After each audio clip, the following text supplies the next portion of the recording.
This Spotlight is sponsored by Parkville Pediatric Dentistry.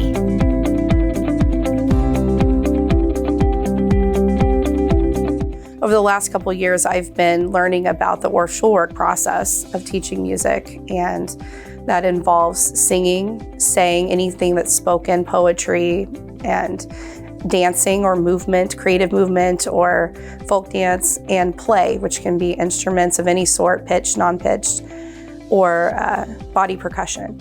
And so when I look at my lesson planning now, I try to add all of those components to as many lessons as I can. That's not gonna work every time, but as much as I can, I would like to hit all of those boxes in each lesson.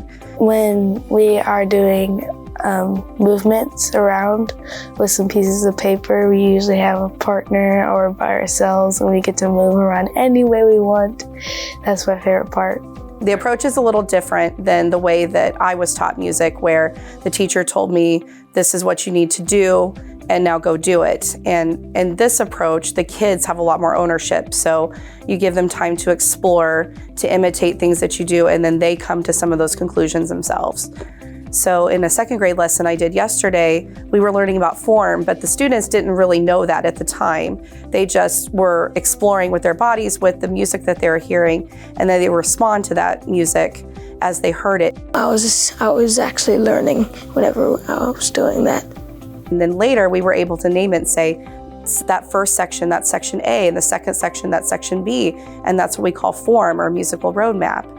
I'm pretty sure A meant do a random dance, but then whenever she said A, again, you had to go to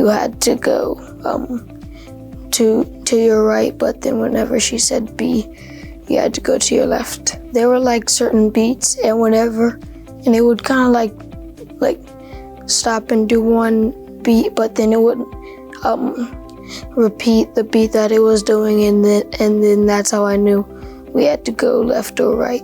As I'm still learning about this process, the kids are coming along this journey with me, and so we're learning together, and I am noticing that as we have been doing this more and more frequently, they're coming to more conclusions on their own that I have not been teaching them explicitly.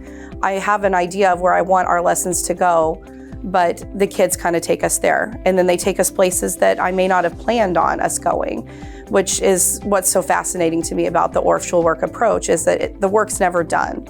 It's always something new, and it's always based on the kids that you have in your room. And that ties so much into the other things that we're doing in Park Hill, like culture responsive teaching, AVID, engagement, all of those great things is so embedded into Orff Schulwerk.